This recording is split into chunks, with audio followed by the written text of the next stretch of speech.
system, and I'm in the aviation photography business here. So give me a little background on what it is you've got here. Absolutely, thank you. We've been in the aviation market here developing cameras since 2007. Our product line is distributed by some familiar dealers like Aircraft Spruce, Pacific Coast Avionics, Sarasota Avionics in Florida. Those are pretty much our biggest distributors. And what we've got here is we've got a high definition 1080p 30 frames per second video recording system, and we focus very heavily on controllability so that you can get these cameras out of the cockpit where you're getting reflections, where the ambient light is going from dark to bright, which is definitely a challenge for even good cameras to accommodate. So if you can get those cameras outside where you have good lighting, no reflections, it's going to translate to a really good image. So with controls, whether they're wired or wireless, you can have cameras out on wing struts, on the floats of a seaplane, on fixed landing gear, in a variety of places through the incorporation of the RAM mounting system, and control all of it with our 4-channel 2.4 gigahertz wireless transceiver. And I say transceiver because for a 50-foot range, you can turn these cameras off and on at will, and every 5 seconds this camera is going to check back in with the control box and make these LEDs above the yellow buttons blink according to what the camera is doing. A blink is a record, a solid red is actually the camera's on but the memory card is full, and if the light's off, then that means the battery in the camera is dead. So we've taken all the guesswork out of having a high definition single cam or multi-camera recording system on your plane, even if you can't see the actual camera. We've put all of the controllability right here. Now, I do a lot of interviews with pilots when I'm flying, doing a flight report.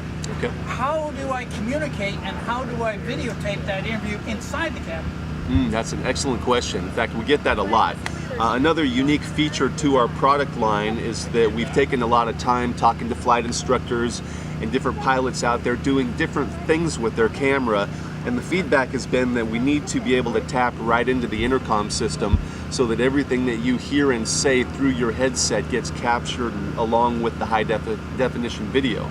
So as a flight instructor, you can be narrating to your new student, you can be explaining things, and at the end of the session they can take the video chip out, give it to their student, who can then take it home and review it over and over with the audio and the video to really drive the lesson and the points home.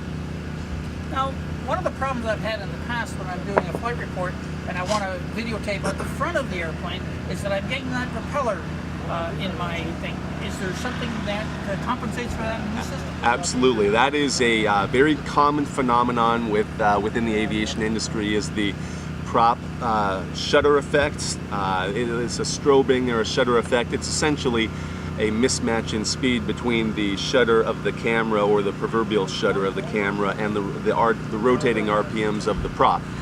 So the way that we accommodate that, if you're a single camera only and you want to shoot through the cockpit, through the center of the rotor, is we have a special prop filter that you can place on the front of this camera, which effectively will match the shutter speed up with the prop speed, thereby making the prop transparent for about 85% of the ambient daylight. It has to do with the lighting, it has to do with the number of props or number of blades on your prop, and also the color of the blades on your prop.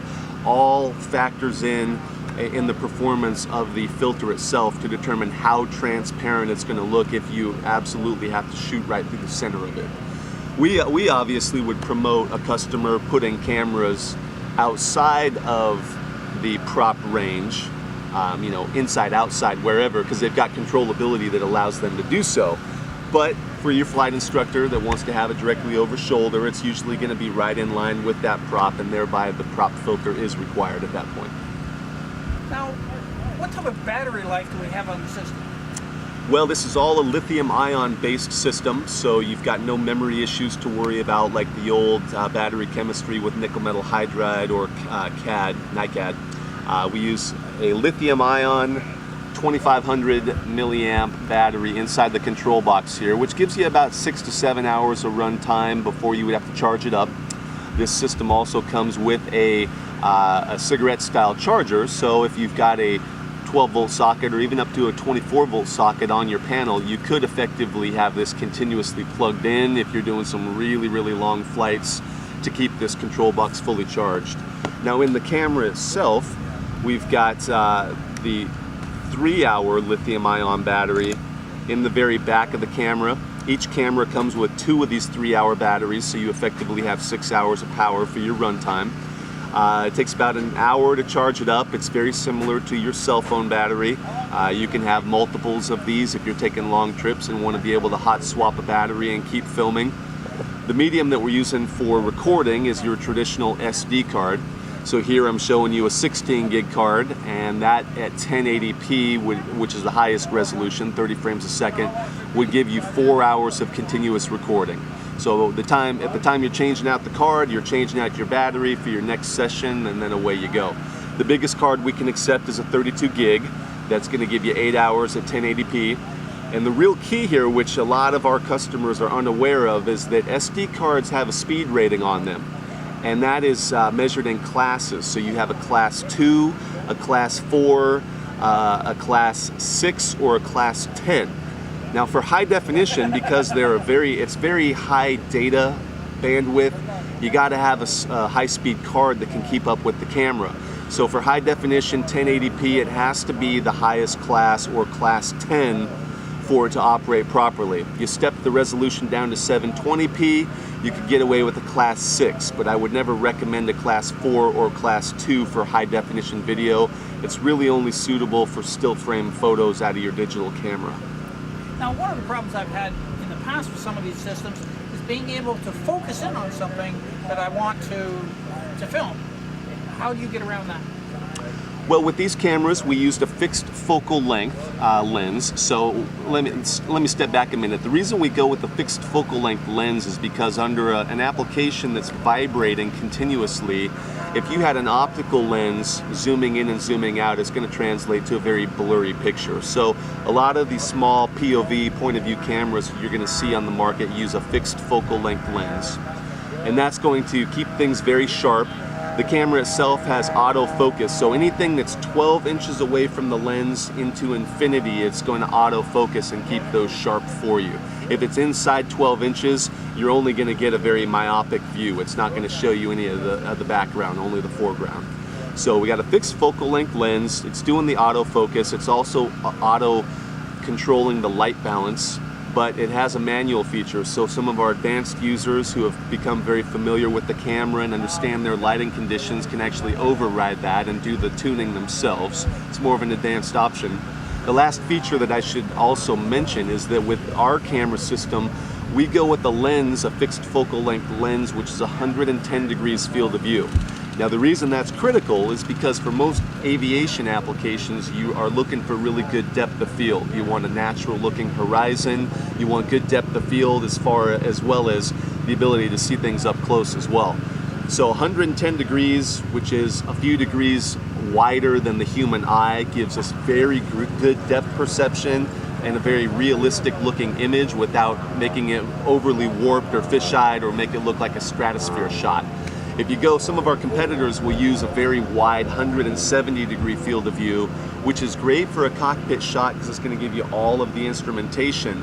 But when you're looking out yonder 15, 20, 30 feet, the horizon looks like it was taken from 30,000 feet or higher. It's very, very rounded, and that can be distorting and very distracting, and obviously takes a lot of the detail out of the shot.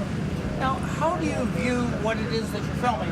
It looks like you've got a view screen on there? Yes, that's a very, very common question, and also a problem with some of the competitors out there, that they provide a very small camera, but it's kind of what I call point and pray. They have no feedback of how the camera angle is in reference to what they're filming. So you could come back and have a video where the camera is 10 degrees too low, and that makes for watching a very frustrating video where it's so close but you're looking too much at the ground that ultimately the video is worthless. So our systems are all built with a integrated color LCD monitor that is in real time showing you what the optic of the camera is ready to capture. So this will allow you to get things oriented properly If you need to pitch the camera 45 degrees, you can actually true up the image with the rotating headpiece here, the lens piece. It's got a top dead center mark at the front of it, so as long as that's pointed toward the sky, you're going to get a horizontal shot, and you can verify that by looking at the image in the LCD, integrated LCD screen. Now on top of that, the next question as far as monitor and real-time display from a lot of our customers and our prospects is that they want to have this camera mounted outside on fixed landing gear or a skid on a helicopter or a wing strut, and they want a real-time image inside the cockpit to verify that it's proof that the camera's working, that the batteries are charged, that things are going as expected. So there is an HDMI real-time streaming port just above the SD card here, that if you run anywhere from a 6-foot to a 25-foot HDMI hard cable to the cockpit, we have small monitors, digital monitors that are set up to show a real-time image of what that camera is capturing. Now it's important to note that this is HDMI because high definition is digital as opposed to the old bullet cameras, which are analog. So you can't just run any old cable. It has to be a digital. In this case, we've chosen the HDMI form factor. And the monitor on the other end also has to be digital, so an HDMI input, much like your computer's monitors have these days, an HDMI input. But this here is a good example of the ball and socket mounts that we've used here on the wing strut. This is a Ram mount product. They're another Seattle-based company, much like ourselves. And these mounts here, if you're not already familiar with them, are almost indestructible. They're a mil-spec rated aluminum powder-coated part with a rubber ball to an aluminum coupler to a rubber ball, which is one of the secret ingredients that keeps our video shots so stable, is we've got some frequency vibration isolated right here at the mounting system when it's rubber to metal to rubber. We handle the rest of our image stabilization in the software here to keep it very, very smooth. And a lot of our customers ask us, how is the picture so stable? It's a fixed focal length lens like we talked about earlier. It's the RAM mounting system, and we finish up the rest of it in software. So again, this is the wing strut mount. It's very easy to attach it to the aircraft temporarily. It's got a hose clamp here with a rubber sheath that protects the paint, so we're not going to do any marring of the paint job itself, and it's obviously not permanent. As you can see, it swivels around kind of like your shoulder socket, allows you to get the camera into position, and then a couple of simple turns on this T-handle and it's locked in place. And the reason it works so well, again, if you're not already familiar with this product, because they make 3,500 little parts, is because it's a rubber to metal connection with a relief built in here. It's not a friction fit, it's actually a deformation fit. So this coupler here clamps on this rubber ball and pushes the rubber into the open space. So you actually have a mechanical lock, and that is typically something that gets overlooked. Most customers feel it's just a friction fit, but that is not the secret sauce that actually prevents it from ever creeping out of place. It's quite an ingenious mounting system. So again, here's a good example of an external mount temporarily done. You can put this style of mount all over the aircraft. If you look over here, down low, we've actually got what I call an L bracket. It's got an eyelet at the end of it that allows you to run an existing bolt through the clamp to the eyelet piece there on the aircraft. Again, it's a little bit more permanent because it's bolt, but again, we're utilizing existing hardware. It's not altering the aircraft in any way. It allows a pilot to take his camera from the wing strut to get it under the fuselage in a matter of a couple of seconds to get a different shot if he's doing training or flyovers or whatever type of video that he's trying to capture. This is one of the in-cabin mounts here? Yeah, we're looking inside the cockpit at the bush caddy here, and we've got another one of the Ram flat mounts mounted up high that provides a nice over-the-shoulder shot. It can grab a good view of all the instrumentation. It can see through the windshield. It makes for a good location for doing training video. Here we've got the audio cable plugged into the intercom system, so you plug your headset into this red piece. And now everything you say in here, talking to the tower or the co-pilot, is all captured along with the high definition video. Makes for a great training video. This here, panning down low, this here is the 4-channel control box, and we're showing you a wired version of it. So we've got a cable going to each one of the cameras, and also one cable that goes out to that intercom mic. And the advantage of doing the wired system over the wireless transceiver system that we do also offer is that you could actually have the control box deliver all of the power to each one of the camera heads in addition to the controls for on, off, power up, power down.